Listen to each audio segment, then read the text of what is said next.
தமிழக அரசு துறைகளில் இதுவரை இல்லாத ஒரு மிகப்பெரிய நிர்வாக நெருக்கடி இப்பொழுது ஏற்பட்டுள்ளது.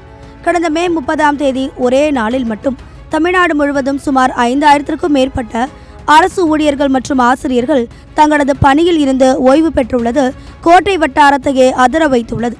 தமிழகத்தில் அரசு ஊழியர்களின் ஓய்வு வயது 60ஆக உள்ள நிலையில் ஆண்டுதோறும் மே மாத இறுதியில் அதிகப்படியான ஊழியர்கள் ஓய்வு பெறுவது வழக்கம்தான் என்றாலும் ஏற்கனவே பல லட்சம் காலி இடங்களை நிலுவையில் உள்ள நிலையில் இந்த புதிய ஓய்வுகள் அரசு துறைகளின் முதுகெலும்பையே ஆட்டம் காண வைத்துள்ளது. தமிழக அரசின் பல்வேறு துறைகள் மற்றும் உள்ளாட்சி அமைப்புகளில் சேர்ந்து மொத்தம் 12 லட்சத்திற்கும் அதிகமான பணியிடங்கள் உள்ளன. ஆனால் தற்போது கிடைத்துள்ள அதிர்ச்சிகரமான தகவலின்படி தமிழக அரசு துறைகளில் காலி பணியிடங்களின் எண்ணிக்கை 5 லட்சத்தை தாண்டி உள்ளது. அதாவது மொத்த பணியிடங்களில் சுமார் 41% இடங்கள் காலியாக உள்ளன. குறிப்பாக பள்ளிக்கல்வி, சுகாதாரம், வருவாய் நிர்வாகம் மற்றும் காவல்துறை போன்ற பொதுமக்களோடு நேரடியாக தொடர்புடைய முக்கிய துறைகளில் இந்த ஆள் பற்றாக்குறை நிலவுவதால் சாமானிய மக்களுக்கு கிடைக்க வேண்டிய அரசு சேவைகள் கடுமையாக பாதிக்கப்படும் அபாயம் உருவாகியுள்ளது. பல அலுவலகங்களில் ஒரு ஊழியரே 2 அல்லது 3 பேரின் பணிகளை சேர்த்து கவனிக்க வேண்டிய இக்கட்டான நிலைக்கு தள்ளப்பட்டுள்ளனர். இந்த நிர்வாக சிக்கல் ஒருபுறம் இருக்க, மறுபுறம் தமிழகத்தில் பல ஆண்டுகளாக அரசு வேலைக்காக காத்து கிடக்கும் லட்சக்கணக்கான இளைஞர்களிடையே இது பெரும் ஏமாற்றத்தை ஏற்படுத்தியுள்ளது.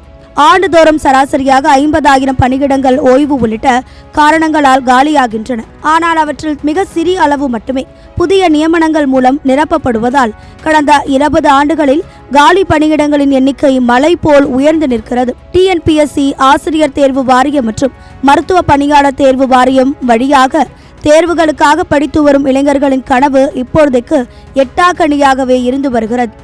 தமிழகத்தில் புதிய ஆட்சியை அமைத்துள்ள முதலமைச்சர் ஜோசப் விஜய் தலைமையிலான தமிழக வெற்றி கழக அரசு தேர்தல் பிரச்சாரத்தின் போது அரசு துறைகளில் உள்ள அனைத்து காலி பணியிடங்களும் முன்னுரிமை அடிப்படையில் நிரப்பப்படும் என்று ஒரு மிகப்பெரிய வாக்குறுதியை அளித்திருந்தது.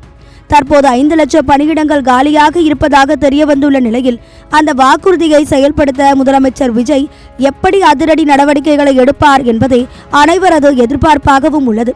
குறிப்பாக குரூப் தேர்வுகள் மற்றும் ஆசிரியர் பணியிடங்களுக்கான புதிய அறிவிப்புகள் எப்போது வெளியாகும் என இளைஞர்கள் ஆவலோடு காத்திருக்கின்றனர். மக்கள் சேவையை உறுதி செய்யவும் இளைஞர்களுக்கு வேலைவாய்ப்பை வழங்கவும் இந்த மாபெரும் பணியாளர் பற்றாக்குறையை விஜய் அரசு எப்படி சமாளிக்க போகிறது என்பதை பொறுத்திருந்துதான் பார்க்க வேண்டும்.